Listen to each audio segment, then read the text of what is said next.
Hello everybody, Mr. David here, and this is the video for lesson 7-4, which is called The Walking Club. Whoa. And down here we see a place where you can put today's date and the time that you're working on this lesson. So I know kind of where you're at. This lesson has some parts to it. It has 3 parts to it. When you look in your book, you're going to notice that the math boxes are printed first and the lesson comes second. Well, I'm going to do the lesson first and then do the math boxes second. The materials you'll need for today's lesson are pencil and either your protractor or your angle measurer. You're going to need that for the math boxes, okay?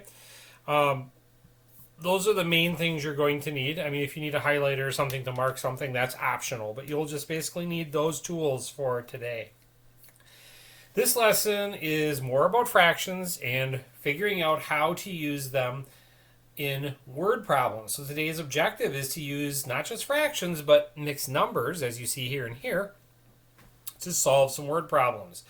We're going to use equations, we're going to use pictures. We're going to use both strategies today to show that we really get our problem. Now I'm going to do a problem with you, kind of do it almost for you, and you can kind of work with me. And then there will be a few more for you to do, and then some math boxes at the end. There's a couple I want to talk about because there's a couple little tricks and hitches in here. But I'm going to show you what needs to be done today to solve this. Okay, so this lesson is going to cover those topics. This is again for 7-4. All right, so if we look here, we have a group of kids that have formed a walking club. The Hillside Elementary School Walking Club meets every Monday after school. The table below shows how far some students walked at their last meeting. So it looks like we have a chart here. The legend tells me that this is the student's name, and this is how many miles they walked at the last meeting. So we have Katie, Mapara, Nikhil, Cole, Maria, and Jack. So Katie walked, you can look down below here, 2/3 of 1 mile. Did she walk over a mile? Nope. She walked less than a mile. But if we look over here at Nikhil and Cole, they walked 1 1/4 and 2 1/2. They walked more than 1 mile. In fact, Cole walked more than 2 miles. So you can tell in these numbers that some kids have walked a lot and some didn't walk all that much, but that's okay. Now remember, this is only for one meeting. Some of the questions below are going to ask us about multiple meetings, and we're going to have to use some either multiplying or adding or subtracting to solve that. And that's kind of the point of today's lesson, is knowing which one to use when. So let's take a look at number 1, and we'll work on number 1 together, and that will kind of give us an idea of how these are structured.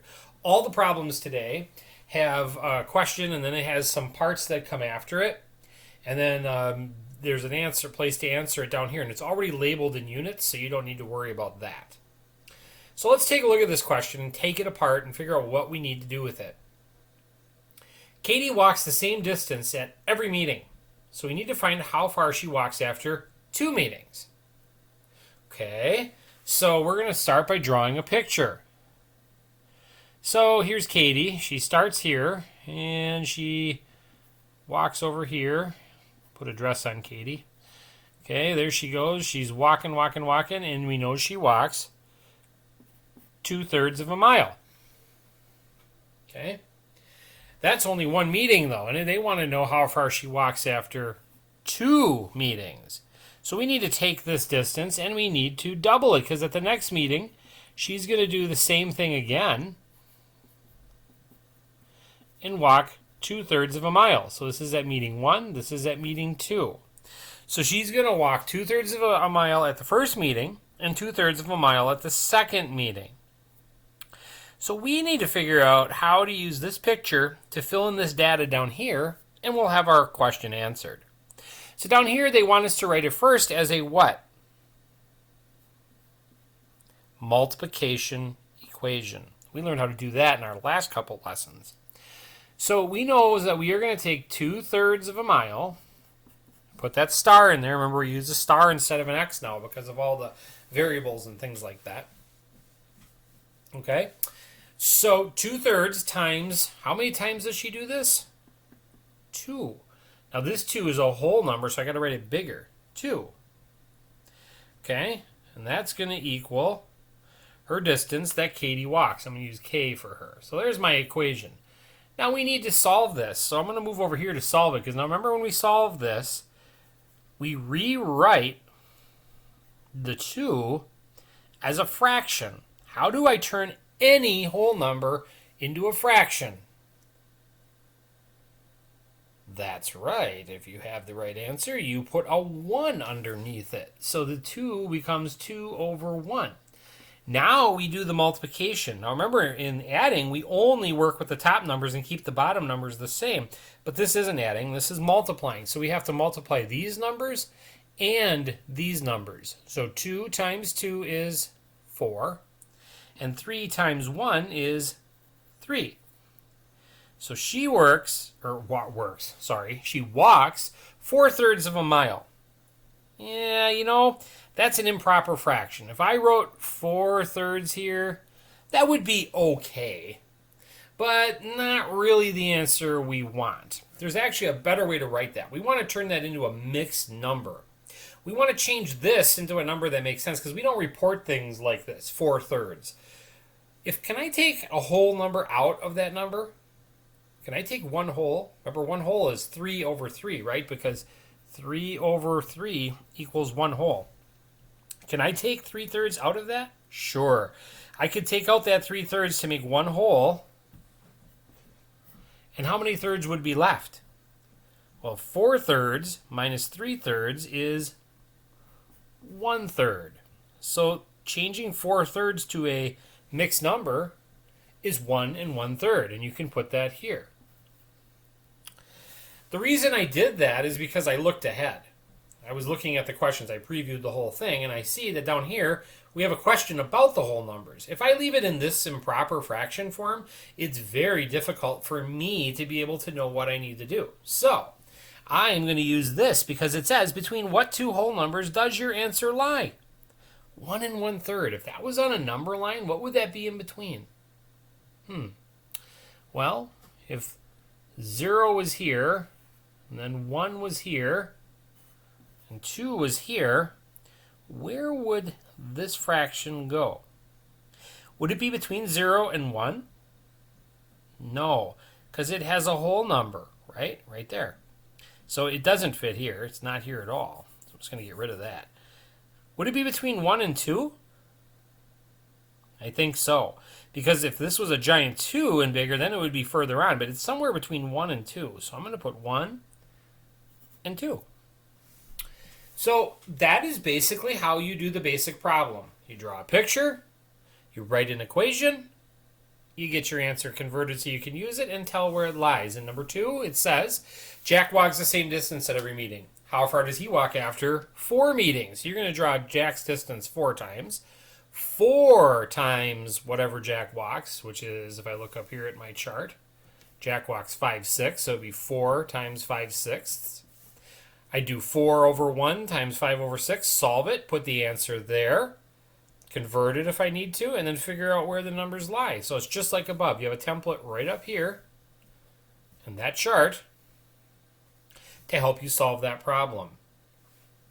Okay, on the next page, it's going to do a little bit different. It's going to have questions about the chart yet, but the questions are going to look a little bit different. This time it's going to say, Maria walks the same distance every meeting. How far will she walk after 7 meetings? It's actually not different, but they took out a step. Which step is not there now? Drawing a picture. They're seeing if you can rationalize it out without drawing a picture. If you need to draw a picture yet, get a piece of scrap paper and draw it by all means, or put it in over here. Feel free. They're just seeing if you can do it without it. Otherwise, this problem is exactly the same. So you're going to find out after 7 meetings of Maria walking, get the distance off that first page, and figure that out. Number 4. If at every meeting they walk the same distance shown in the table, who walks a greater distance? Mafara after 6 or Nikhil after 4? Now I want to do this one with you because it's a little tricky. This is a little different. This is a multi-step problem. They want you to take that and use different steps to solve it. You get it at first, you don't quite have it. You have to work with the numbers twice to be able to work multi-step. So if at every meeting they walk the distance shown in the table, who walks the greater distance? Well, Mafara, according to the chart, walks 9/10 of a mile. I'm going to put an M here so I remember that. And then, who's the other kid? Nikhil. Nikhil walks 1 1/4. Put an N there so I remember that.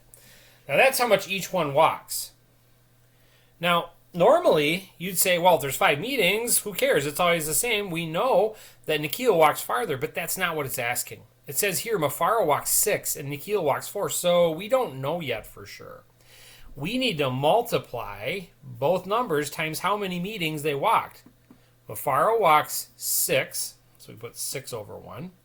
And Nikhil walks 4, so we're going to put 4 over 1. Let's do the multiplication and let's figure it out. 9 times 6 is 54. 10 times 1 is 10. 54 tenths. Wow, that's a really improper fraction. Whoa, we got an issue here. We want to multiply, but I got this 1 here. This is kind of a mess. So in this case, we're going to need to turn this back into an improper fraction to solve it. Now remember, we had something called the toilet method. I don't know if you remember this, but we did this way back when. How to change this back. This was back from like 2 units ago. We were still in school when I showed you this. To do this, you have to go around the circle. You need to multiply and then add. So 4 times 1, see the times? 4 times 1 is 4, plus 1 is 5. So 5 over 4. So this and this are the same. Now I have a number that is much easier to work with. Okay. So now I have 5 times 4 equals 20, and I have 4 times 1 equals 4. So here's our two numbers. Who walked farther? Well, that's pretty obvious, isn't it? No. Not quite. Because those are both improper fractions. We're going to need to convert these to whole numbers, or mixed numbers, I'm sorry, so that we can see how that works. Now, to convert that back, does anybody remember how to do that? We did that too, but it's been a while. The answer is what we've been practicing all along, division. You take the top number and you divide it by the bottom number. So this is 20 divided by 4. It would look like this if I was doing a division problem. 4 times what is 20? 5. That's even. So this kid, Nikhil, has walked 5 miles. Okay? How much has this kid walked? Mafara. Let's find out.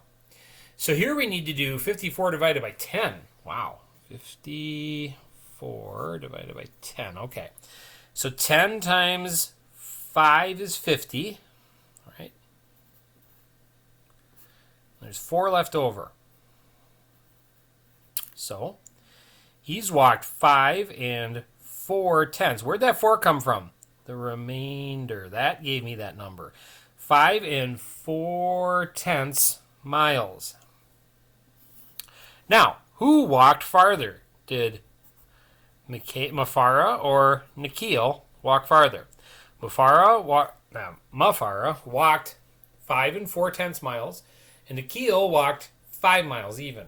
Well, this guy walked, or I assume that's a guy, Mafara, maybe not, walked a little bit farther. So who walked farther? The M, Mafara. So M-A-H-P-A-R-A, Mafara. Okay? How much more? Well, how much more is this than this? That's pretty easy because 5 minus 5 is 0. They cancel out. The only thing left is the 4 tenths. He walked 4 tenths of a mile. Show how you solve the problem.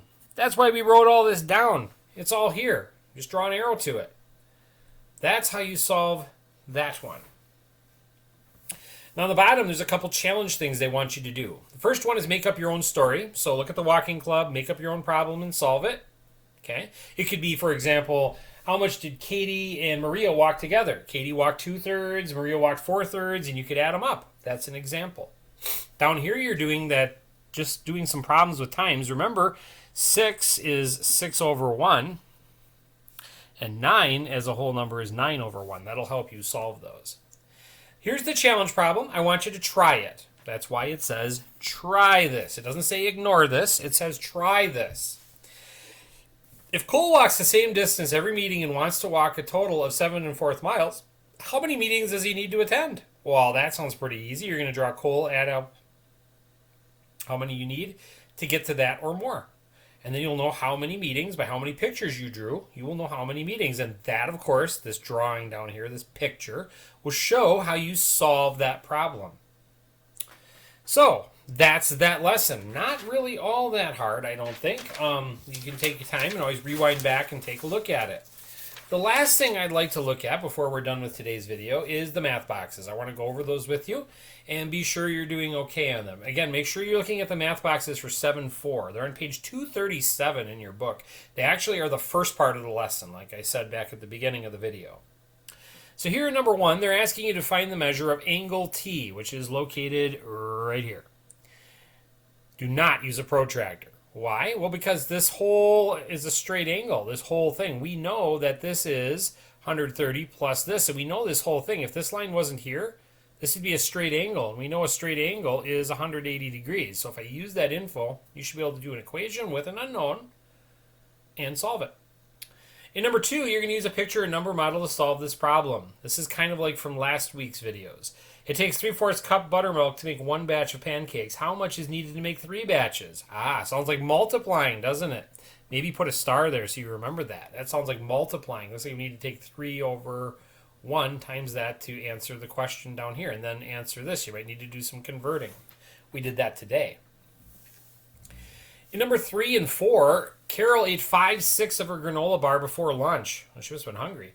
Which following shows how much she has left for later? Fill in the circle next to the best answer. This has some funny choices. You have 1/6. 6/6 minus 5/6 is B. 5/6 plus B equals 6/6. Maybe all of those kind of show that answer. Maybe none of them do. You can only pick one. You're going to fill in the circle of the one you think it is. Here's where you're going to need your angle measurer. And you might want to use a straight edge to help you. I don't know about that, but you might. You're going to want to draw an angle that is 120 degrees. So to do that, I think I'm going to start up here, and I'm going to draw a line with a straight edge to here and put a little vertice on there. And then I'm going to use my angle measurer and lay it on there and figure out where about 120 degrees is. And again, we have to estimate if you have an angle measurer, probably down there somewhere. And then I take a straight edge,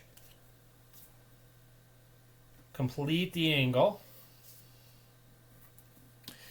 and we're not done. The most important part, if you remember from way back in those lessons in Unit 6, is you got to draw that to show what we're talking about. Now, is it acute or obtuse? Put it there, and we'll find out. Here's some more division problems. You might want to do those on scrap paper, and I'll probably do these at a meeting with you like I did this past weeks here, and just keep practicing this skill. The only way you're going to get good at this is just to keep doing it over and over and over. It's not one of those things that just click, you got it. This takes time and practice. I had to do probably hundreds of these before I got really good at it, and we'll just keep working at them. The last problem today is Ariel read 1/10 of her book on Monday, 3/10 on Tuesday, 1/10 on Wednesday, 2/10 on Thursday, and 2/10 on Friday. How much has she read? I think that's an in all question, so I think you'll want to do some adding there. You might want to show your answer or do a number model and get your answer here. So those are the math boxes for 7-4, and that pretty much concludes our lesson. I hope today you've become better at looking at fractions, understanding what to do with them, how to convert them and manipulate them to put them into equations and get answers, because that's kind of what this lesson is about. As usual, if you have questions, you can let me know, and we will certainly do what we can to help you and make sure that you can get that figured out. You can contact me by email or request a private time or whatever you would like. Hope this helped, and take a look, and good luck, everybody, with your fractions. See you later.